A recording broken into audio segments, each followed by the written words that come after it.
Here we go. So I guess we can just jump right on in and get ready. Okay. So we're going to start, of course, with you introducing yourself, Miss Rorie Still. Let's continue with you. So, Miss Still, let's start with your brand and your production title. Okay. So my name is Rorie Still. That's me across all social media boards. My brand or my company, which is currently a sole proprietorship, is Our Creations. And the main powerhouse or the main universe that I've been building since like 2012, 2013, is Flashbang sci-fi stories that'll blow your mind, or the Flashbang universe. It's an alternate universe for ours, and I actually came up with a little math for that. There are 1,000 realities, no, 1,000 dimensions in a reality and 1,000 realities in dimensions. So it kind of really goes along with the eternity symbol almost, that you can keep, or to borrow a quote from Bruce Coville, no matter how deep you go, there's always another level. Yeah. Okay. Okay. And so, well, we've already talked about it, but your current location? I am in Tarzana, California, in the LA County Okay. in California. And what's your next project you're working on, or the current status, production status of your project currently? Currently, we are a work in progress. There's when I applied to the Creative Capital grant, I called it the Flashbang Experience Project. Really, it means like the universe is growing in different ways. So there is the short story book, Bada Bing, Bada Boom. There is that led into the try to do the like they do the makeup. Yeah. The comic book, and then there's the soundtrack. So that's continued to broaden, where we are now working on a teaser trailer. I've actually completed the pilot for that that particular the animation that's coming out. I'm working with that. We're working on the teaser trailer. We're getting very close to being done, and that might be happening this summer. Was also under that Flashbang Experience project. There's a soundtrack. It's called the Flashbang EP, and we are working on the. We have some dance videos, but we're working on the music video for Birds with a Feather, or where we take these two protagonists, because they get trapped in a camp that's going to end up using their powers for evil. And it's a falling in love story, so that's definitely going to be the premise of the music video, and I'm very excited. I'll be working with Little Tree and Harmony again to do that. And then there is the 1, 2, 3. There's the I keep saying the cartoon or animation. There's the music video, and then I'm writing something too. Give me 1 second. Try to remember. It's terrible. Let's see. Cartoon. Photo series. So that is very much expanding our universe with the a vampire portion. So like all these people are in here, but I learned well being raised within and definitely coming of age, and when the Marvel universe went cinematic, and has been for a very long time, that the rules, what rules? So like, yes, you can have like a for that universe, a Reed Richards and Dracula. So why can't I have like, something that includes like, at one point we're gonna have a mecha involved and Dracula, but take it. It's still going to be, there's still definitely going to be some horror with it, because vampires, but we're definitely hitting a bit of a science fiction angle, because my Dracula, even within this very wide flashbang universe, is from another planet. so, and got stuck here. So it really details, it's about his female descendant finding out about her heritage and having to take her place in that universe, which, Dracula, he runs stuff, so, and with her reject allies, later her lovers, she has to do this monumental task in a world that does not want her because of her human heritage, while fighting off a serial killer that's killing vampires in training like her. So those are the 3 major projects under this. They're all works in progress. And actually, technically, there's a 4th. I should be this summer releasing a novella that is the Dracula More Than Blood novella. That is the springboard, or was the inspiration, or is the direct connect to the Dracula More Than Blood photo series. So that is slowly going to end up coming together, and I'm gonna give myself some room. I'm gonna say that is going to end up coming out between the summer and fall. I realize I need to give myself a little room to breathe on that. And then there's away from that, there's me doing my screenwriting. Well, no, it's not away from that, but it's in conjunction. I am currently working on fixing one of my first screenplays, Rorie, and it's a Wizard of Oz based screenplay. So that is me tuning that up. So that's also why I realized I gotta at least give myself till maybe fall to get the Dracula book out. Got you. Now, looking at all this, because you've got a very diverse universe, and as you were speaking with who I'm just going to call the classics, because Marvel and DC have been around for almost 100 years. Those are the classic universes. So I wanted to know, what helps you paint your personal design aesthetic, going from the idea, Picasso and maybe others before, good artists create, great artists steal or innovate through their influences and things. So what is your design aesthetic? Where is that coming from? I would really say it's very much influenced by things that I've loved as a child, and just stuff, I guess, that has definitely been in my environment. I would also just say, I guess, what I may want to see in my own world, because if you look on the back, you'll see a young lady who might look quite familiar. Oh, there's a cosplay team too. And at some point we are going to get together again, at some point, once it's safe and things are in the right way, or we all test and do a Zoom thing. I gotta see who's available, because folk have definitely moved around within these last 2 years. But I think painted what I wanted to see in the world. I decided to give myself more power, and make myself a goddess of my own universe. But it's funny how that came about. I really wanted to cosplay with the rest of the people I had hired, so I was like, somebody's got to be saying like the first 2, the entering upon the church, or the first poem, and then like the benediction. I also realized, like, in looking at Flashbang, there's definitely a deep spiritual influence, because I grew up in the Baptist church. And somebody even mentioned, like, when we look at it from a certain angles, there's definitely Christian influences, especially in one story, especially with the Taking Wings story about wrestling with an angel and wrestling with what's right in the universe, so yeah, my aesthetic, I realize, is coming from things that I really liked, things that I wanted to see. Maybe I wanted to see myself with more power. I thought it just came from my wanting to be on the cosplay team, and at first grumping that I wasn't one of the cool characters. I mean, like, because we did a safe, we ended up doing 1 second. Back. Stop, please.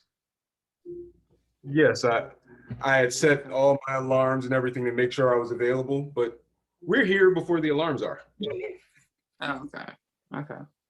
But yeah, and even with Teddy Ninja, I could definitely see a clear line between influences of the Care Bears and Ninja Turtles. Like, it's what day the Care Bears just got sick and tired of Noir. Like, what? We ended this today. Go get my stuff. No, Tenderheart, no, we can't do this. No, go get my stuff. This is today. I'm tired of him snatching the children. This is over tonight. Tonight. You So gotta bring the cousins in like Lionheart, though. You gotta bring the cousins in. I feel like if Tenderheart snapped off, like Lionheart would have his back. But I think like he at least at first would try to talk a little bit of like, calm down. We can't kill. That's not we do emotional healing lasers out of our navel chakras. We can't, that can't be us. But he's like, listen. You're a black bear, not a grizzly, so I can take you. If you were bigger, because I realize certain of those characters, they could go there if you let them. Yeah, that'd be. And I guess I decided to. They were like the misfits who were more gentle when you first meet them. It's like, wait, we don't do that. I'm friends with this elephant, and that mouse is pretty cool too. I see you got a problem over here with this guy. Yeah. So like it's I realized like that definitely came together, and it's funny. I was thinking. I had this weird dream that like my father does not braid, and my mom was the one who usually did my hair. But I had like this dream that my dad was giving me like miniatures. Like I forgot if it either was Sister Locks or he did micro braids. You know, from like back in the '90s when we were doing that. I'm gonna look up what that means. But what it reminded me of is like my dad, you know, before my brother and I would go to bed sometimes, would tell us stories and he would make us the main characters, you know, like under different names, like my whole government name, and I could say this because it's, you know, out on the internet already, is Rorie Alexis Still. So he would have my hero name be Ras, and like my younger brother would be Little Brother. And then another, I don't know if we went from there or we were already playing pretend with this, but like I would be Foxy because that's like one of my favorite animals and still is, and that's going to actually show up in Teddy Ninja's Daughter, which is going to end up coming out much later, or it's going to be coming out during the Dracula once we get that on screen, and he would be Wolfie, but yeah, that's the other thing. There is. Yeah, no, these headed towards the screen. And after talking with one of the models / you know, possible actors on the show like 2 nights ago, they pointed out that this would make would actually do well to make a movie, like a series of movies, right? So I'm thinking about it. But I really want to do TV first for it. And yeah, especially for the vampire one. Like I feel like, you know, after looking at things that have already been on screen, like True Blood, and kind of like, you know, getting influenced by that. I read the books already. I'm trying to remember if I read all of them.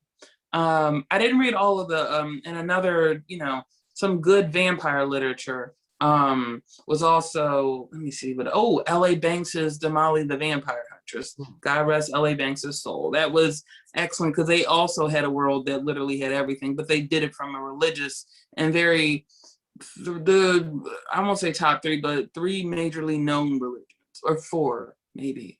But like they did it in an interfaith way, you know, but then also mixed in some you know, Black or Afro ancestral things. So all these things definitely have, and Tanana Reeve do, all the major Afrofuturists, and Octavia Butler too. That is, I definitely always want to give, you know, the dame of Afrofuturism her credit. And then definitely, you know, the definitely the Black women and femmes who have been in this before me. You know, I've been reading their stuff, or I'm now reading some other folk I discovered. So that definitely has its influence just in good writing, you know, like in giving the detail and making you feel like this is a real person somewhere, you know. So all that definitely has influence, I realize, in how I've built my universe. And then, like I said, I mentioned cartoons. Thankfully, my moving out here, one of my mentors is one of the people who worked on like Darkwing Duck, you know. And if you look on, one second. Dangerous recently? Huh? Yeah, dangerous. Oh, yeah. I was happy to see that back. I was happy to see that Gosling was a little girl of color too. I'm trying to find that plant for you in here. Bam, here we go. So yeah, this definitely was influenced by Bushroot. So Okay, yeah. 'cause I had a crush on Bushroot when I was little. Like I in my head said like I like, especially since he was grown in the thing. I like in my young head de-aged him and had Darkwing adopt him. I figured Darkwing adopting people. He's out here adopting new types of ducks in these streets. I figured why not Bushroot and me too. I wasn't a duck. I still was human for some reason, but I don't know. Yeah. Those old Disney cartoons were some of like the best to me. Actual cohesive world building, because you'd have Launchpad McQuack show up and he'd go back and forth. And I remember when he quit working for Scrooge McDuck and moved and became full-time working for Darkwing Duck, and I was like, yo, that's really cool. Like the cartoons are interacting. And like, yeah. Oh my goodness. Yes. Thinking of that, what is your favorite other world, like not yours, that you've experienced, read, delved into? That is a really good question. You know what? There's so many because I really love that LA Banks whole series. I one caveat, I disagree with that. And won't be specific on that, but also it's yeah, I guess I've taken something from each. I definitely like the Damali Vampire Huntress world, especially since it had like a chocolate woman with locks running stuff, or running things with her partner who was a Latinx man, very handsome man. I like and there was like excellent artwork behind it. I think that makes a difference when you can like reading it was always a thing because like but having pictures in it, because I remember Bruce Cavill had that in his too. I'm trying to remember, but I'm trying to think because I also love the Xenogenesis series or world. And one thing I guess I have favorites. Octavia Butler with like the Owen Collie, how you see the kids grow up and them changing the world, even from what the adults who knew better than the humans thought. I really like LA Banks's world, like I said, for the chocolates and it being multicultural and really multicultural, where like everybody's stuff is appreciated by itself and also in combination with other folk, right? And then I like different portions of Marvel. I kind of, it's funny. The ones I considered back in the day not of great interest are the ones that like really blew up. I mean, like the other stuff blew up, like X-Men, obviously, but yeah. Yo, I remember like I was so excited to see Jubilee on screen finally. Oh. Especially, yeah. I'm like, yes, because like I think, and it's so beautiful how they planned it. By the way, one of the person who I mentioned worked on Darkwing Duck. Also was one of the developers for the X-Men animated series. And like what I learned in taking a class, because that was what we worked on as our example, right? Was that her Jubilee was our way into the world, like the newcomer is. Yeah, that's techniques I've heard where you take a young person who knows nothing. It's a mental thing. You read a book and you kind of feel like you are the main character in a sense. So take advantage of that and put the newbie in the new shoes. Exactly.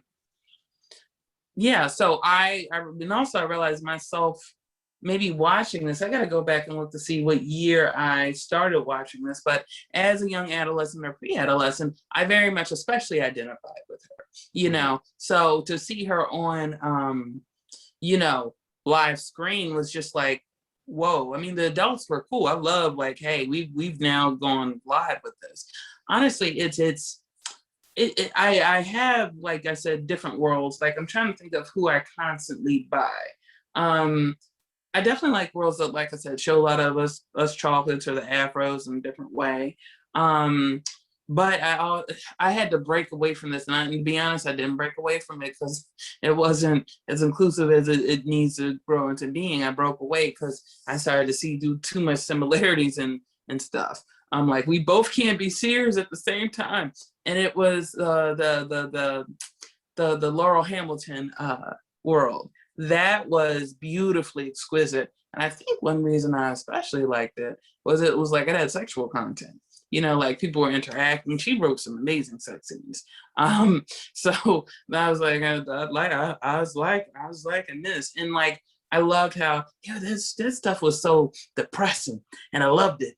And I don't, and it's funny, but in finishing Octavia Butler's books, I felt the same way, but I couldn't get enough of them. Like I had to get my hands on every single one, you know. And I realized it was the same thing for like Laurel Hamilton saying, even though, like I said, part of the reason I should have been breaking away maybe was the fact that I needed to see more of this, you know, and not just in a one-off character type deal, or not just like a character that actually meant something. It wasn't just supporting, but from a distance, you know. Yeah. But the reason, like I said, I broke away is like I was writing something, she would write something. I'm like, she's got to stop hiding in my closet. Just kidding. But I was like, I got to chill. And that was actually authorly advice I got, and like it kind of messed me up for a while because I'm like, I can't read anything. I want to read. I want to read. But I was gonna say, did you hear Stephen King's comment on that same topic? Because you know, I think I have, but please go ahead and illuminate. He wrote the Dark Tower, which was his first fantasy, great fantasy, and we know Idris Elba played a gunslinger. Well, when I first read it as a novel in the foreword, he says he was a huge Lord of the Rings fan and he loved the world and all that. And so when he started writing, he didn't write any fantasy. That was his first time writing fantasy because the world was so rich that if he would have written anything, Lord of the Rings would have just been written by Stephen King. And it would have been his version. So instead, he waited until he write a story that was fantasy like he loved, but it was his story. And you seen any of it or read any of it? The actual writing is amazing. Like it's this dystopian West where you've got this PTP smoking, LSD popping gunslinger who lays in graves and gets high to see the future. And it's nothing like anything that he was influenced by, but you can tell a really well inspired fantasy because he digs really deep into world building and culture. But he said, I'd have written Lord of the Rings 20, 30 years ago, because it was just that much of a favorite of mine. And so I see where you're coming from on that. If you love it so much, you got to leave it alone because you'll just end up in your version. It's like, no, you want your own. Story. Yeah. I think it's funny. I sometimes was like joking that I felt a little bit bad. I stepped away from this because I knew I wasn't. I don't know. I'm careful in saying this because I don't like saying this about other people. So I want to be careful about saying it myself. I'm a better writer that can actually end up doing this in the way that I want. I don't think I would have exactly written what LA Banks too, but like I wouldn't have written exactly what she wrote or even what Laurel Hamilton wrote because again, just indifference, you know, my little thing's going to be filled with chocolate, a lot of different chocolates, a lot of color. But even I want to make sure I'm taking this course called Writing the Other for, you know, because I'm not Chinese American, because I'm not, you know, Persian American, or I'm not Persian, you know, or my parents aren't immigrants, you know, so it's a different voice a little bit, but like there's a way to make sure you're doing it respectfully and that making these people real people. But I don't think I would have written that, but I don't think I would have written the book that I'm writing. It just like Flashbang kept getting better because this, like the one I showed you, is the second edition. It would have been good for me at that time, but like I said, it wouldn't have been the level it will be, I think, and I'm going to have to go back and look through, which is why I'm saying maybe we need to look at the fall.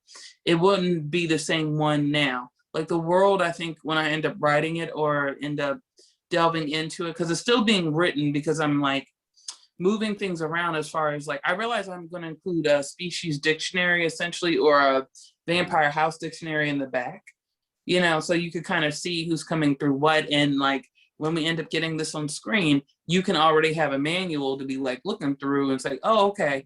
But I don't know, I might include some little fun line about like, hey, things change, you know? So, because you have to consider that when you're taking things from like the book version to the screen version, so like, yeah, I guess I have a number of different favorites that have been in different influences. I don't think I would have written that directly, but I'm joking, not joking about the whole, science fiction or preeminent or seer thing, because we're all kind of playing in the same basement. So I literally would, when I have an idea for this, then I'd like see it in her book, and like a later book I was reading that I had not already read. And I'm like, ooh, I thought I was cool because I'm like, this is definitely different than what she wrote. I'm doing this. It's a little similar because, she's she also uses the poly element in her book, or poly relationships, that I realize is definitely showing up in that one, and might end up showing, some of the other flashbang stories too. But I was like, I'm safe, I'm doing this, da da da. And then she mentioned like Dracula's wife. It was like, oh no, I gotta start reading this for a minute. What I ended up doing was I started reading fan fiction, and that was fun. Wow. That was a good ride. And it's there just like you have different levels of richness in writing that's not fan fiction. Man, there are some cats who are incredibly detailed. And like, and the funny thing is, like, there is a term in like, screenwriting called spec fiction. You essentially are writing your version. You have to write it in the voice of the series, but you're writing your version. Professional fan fiction, but that actually is, used to, or can be used to get you a job. Can you write in this? In fact, right now in Hollywood, pilots are very popular. But there was this one person who because I'm trying to keep abreast of what's moving in my industry. He wrote, I want to see the spec thing. Can you write in the voice I need you to write in? So for me, although I am fixing something up for one contest, and that would be the Rorie, which is like the how I got my name. That's my great grandmother's name. Rorie. So that's honestly why I named it that. Like I don't know, maybe it's a Philly thing to name stuff after you, keep your own name. I'm thinking of Joey off of Blossom, and Will off of Fresh Prince. Like I'm gonna name it after me. But yeah, like I had to be careful. But what that helped me do was read other good writers in fan fiction. And the upside I realized, and I started reading screenplays too, because I think that was a time where I was starting to get into screenplay writing. Like I was doing playwriting before a little bit, and when I like a thing, I tend to stick to it or expand on it. Like I'm doing with this, and The Wiz is my bread, butter, and biscuits. All the carbs. So I realized like I want to end up doing my own, and I ended up having the kids do that. And that's how we got to this screenplay with that. Because like I would have the kids, like when I was teaching, whenever we would like at the end of the year, I'm like, we doing The Wiz. Like it wasn't even a question. Now the kids only complain one time, but it's funny. I don't know if you did this, but I often, we would play a pretend game. It was Ninja Turtles. Like we Gravedale High, Duck Duck Blueberry. or Ninja Turtles. We did other stuff too, right? But like my cousins, if you ask them, no, she made us play Ninja Turtles. We actually tied one of my cousins to the bed, and like I don't know why my teen cousins listen to me, but we couldn't get her loose. We didn't want to get in trouble with my mom, but thankfully my cousin was slender enough; she got her foot out the rope, and we just left the thing on the bed. I may have dined myself out. I had guilt issues, or anxiety will make you do that. Now, here's another we question. gotta lose. I'm so sorry. Go ahead. What is your personal process for creating the universe? Like, what steps do you take for building your universe, such as the Flashbang universe? Well, let's see with that. At first, it wasn't a whole universe, but like I was thinking about it. but I was like, I wasn't sure how to do it because like the stories I wrote were so disparate. You know, like they were this one over here, this one's in the future, da da da da.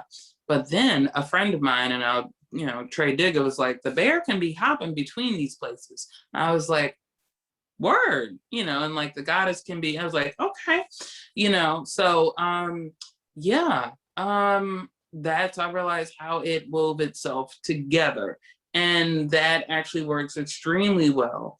Or like, this was an amazing, idea. And I was like, okay, now that's great. And then so I figure if he's connecting them, they're all like in these different places. And I realized she can be sending him, through these different wormholes or warpholes, or there's a way to like kind of grow it together, So Teddy Ninja is definitely like what is connecting these things together besides Flashbang,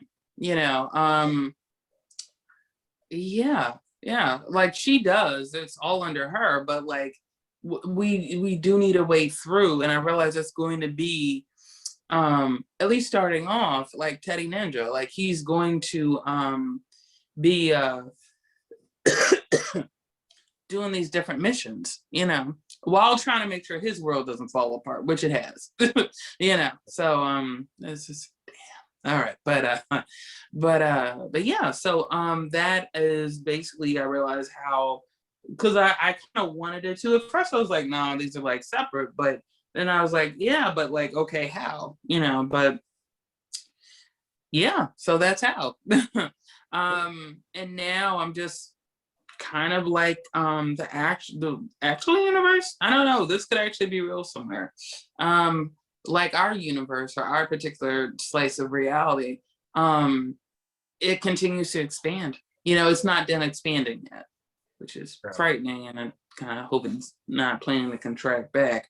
Big bang, big contraction, which would be a very cool end of the season thing. Like, we got a problem. What's the problem? Our universe is coming, it's contracting. Oh, okay. But yeah, but I guess that's how that happened. And then I realized like, okay, and now I realize like to make sure that I'm not, I don't know, to not have to deviate from what I'm doing entirely. I realized like it just makes sense that the vampire part is in there too, and I'm like, well, how do we do this with them hiding and running this thing? But it's funny, in talking to somebody about another universe I had never read, but like had different gods in there as well too. That also let me know that I could be doing this over here with the vampires and link that particularly to Flashbang in a way. Okay, that's good to hear. And so I think final thing is, do you have a tip for world building for anyone else who's getting started in writing? What would be something you would tell them to help them begin to build a story or universe? It's a couple things. I thankfully am like a youngish adult, youngish, oldish, youngish. Anyway, the advice I would give is just write down what you want to write, and then try to see the similarities maybe between it's a couple things. Even if you're writing short, like let's say you do a novel first. Okay, cool. Youngish adult. That's almost that essentially is in a lot of ways like anyway. Some basic advice I would give is just write down what you want to write. And then try to see the similarities maybe between them. Even if you're writing short, like let's say you do a novel first. Your favorite series. Make your world that's almost like that essentially is in a lot of ways like movie. It's like or thinking your favorite two series. And how I would suggest you do that. Watch a YouTube video on World my Heisenberg. What Breaking Bad? Let's say you like Breaking Bad and The Wizard of Oz. Your favorite series instead of Dorothy, it's Heisenberg, but not exactly. Who like is just sick and tired of like this witch. It's like or thinking your favorite two series, like like and then like decides to like start from messing Heisenberg. What Breaking Bad? Let's say you like Breaking Bad and The Wizard of Oz. Toto's now maybe instead of Dorothy, it's Heisenberg. Who like is just sick and tired of like this witch chasing him, her, or them. And like the Scarecrow, and then like decides to like start messing Oz. What if you're interested in world building, you've already sucked in something. Toto's now Pitbull. Kaepernick. Yeah. Doesn't get along with the cowardly lion. You've already probably absorbed something, and like there's a great movie you've seen that is going to help you. You can use framework and then like build the scaffold, you know, or a scaffold as framework. Take a world or two you really enjoy and just write the happiest, funniest, goofiest, you know, story about it, and you build a world. And don't be afraid to put yourself in it too. Like, I know there's a world you wanted to hop in. I wanted to be on Star Trek The Next Generation because I wanted to date Wesley, and like Captain Picard was the best. And now that I'm older, I'm going to marry him. He doesn't know it yet. That white man has kept his good looks. And so he's like 80, but like he doesn't look like he aged. Not being racist could do that. Also, you might have a black grandmother. Anyway, but yeah, so I would suggest that. I would suggest watching like a video on world building. Decide if you're having like a hard, these might be the finer details later, but decide if you want a harder, soft magic system. Are you doing a magic system? But just basically look up the just write a few rules for your world, and then like write your story and try not to break the rules. Or if you break the rules, have a really good reason for doing it. Like make it like something that flips the story completely around and gives it that twist that you would really want it. Whether you're doing it to write a short story, like just show a world within a short story, or doing it within a novel. Because like writing a novel is more like writing, like I said, a movie. My teachers have suggested writing a short story first, but if you want to do the novel, you feel it in you, I would actually suggest take a class on that too. And that's essentially what you're doing when you're watching these YouTube videos. Like I said, I gave you at least the beginner stuff. Take your favorite stories, write a goofy one, combine the two worlds, and then just like change little things until you don't exactly recognize it as much from like the two things you combined. But the good part about classic literature and the book itself, I don't know if it's every single book, but the book itself with The Wizard of Oz is in public domain. But you got to see what's not with MGM. But anyway, like just do that. That's one. And then to stack on top of it, make sure you either like, especially if you write a novel, take a class on novel writing. Like they'll at least start you off in the right direction, and then you could continue because they'll probably touch on that in class.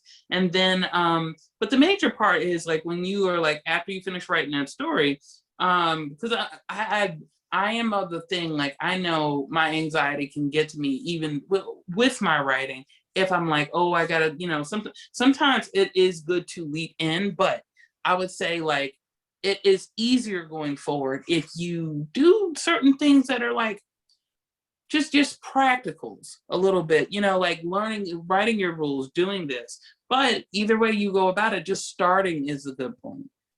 Just like I said, take two things, your favorite movie and your favorite book, and just put them together, just write something up, and then you'll kind of see the world. And then read on world building, whether it's a PowerPoint or something, because I know sometimes I get dissuaded from reading on certain things, or like, stuff I need to know because I'm like, oh my God, I've got to read all this. And however you most enjoy absorbing information, whether that's reading, listening to music, listening to podcasts, do that, but start.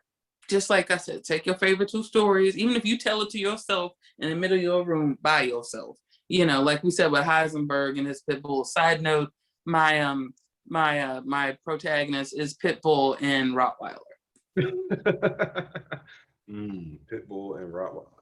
But yeah, he's like, I don't know who you thought you were throwing in this little cauldron of fire, Eveline. Evil. That's why you sitting on a toilet now. Because Toto, we don't want to curse. It still might be a kid's property. And do some fourth wall breaking thing like they did on the Solar Opposites. I noticed that through this thing. They always keep breaking the fourth wall about. No, that was in the opening credits. So I love it. And it's, for some reason, I feel like it's done best when they actually look directly at the camera. When you brought back Turtles was always good for that.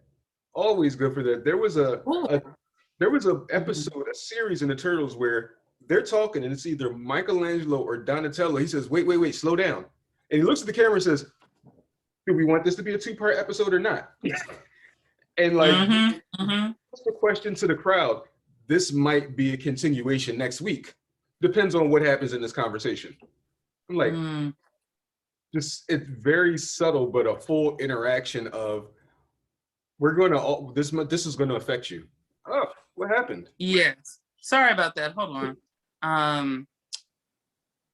Let me decline this. Sorry about that. Somebody called me. I'm back. But Okay. yes, no, the turtles was the truth. I forgot to mention them as one of my favorite worlds. But I find out they're real, I'm gonna put this stuff on hold. I'm gonna be fighting. I'm gonna be fighting crime in the sewer. I don't think we want the turtles to be real because low key the turtles are just underground in the Marvel universe according to their creation. The ooze that made Daredevil, or so the writer said, the ooze that made Daredevil is what went down the sewer and created the turtles and Master Splinter. So Wow. even though they're different brands and companies, that was in the mind of the writer. So it's like, so they're so good at their job that they've been handling a trans-dimensional invasion, and the Avengers have never seen it. Krang, There you go. have showed up, and no one has noticed, even though they live in Hell's Kitchen. Now that is an excellent ending. But yeah, if I find out they real in this earth, I'm gonna get my my $3,000 hazmat suit. I'm gonna be fighting crime. I'm worried about another snap. Like, oh wow, that's a brilliant crossover. The snap brought the turtles into the Marvel universe when they came back. You bring back Daredevil. But yo, random ninja. they're supposed to be in. I am so sorry. Go ahead, Blak Pulp. I realized I talked over you. Just fighting and no one notices it. It's like a Daredevil comment.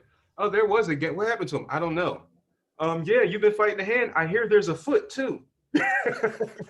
Oh, yo, that makes so much sense. Oh my God. Yo, oh my God, that makes so much sense.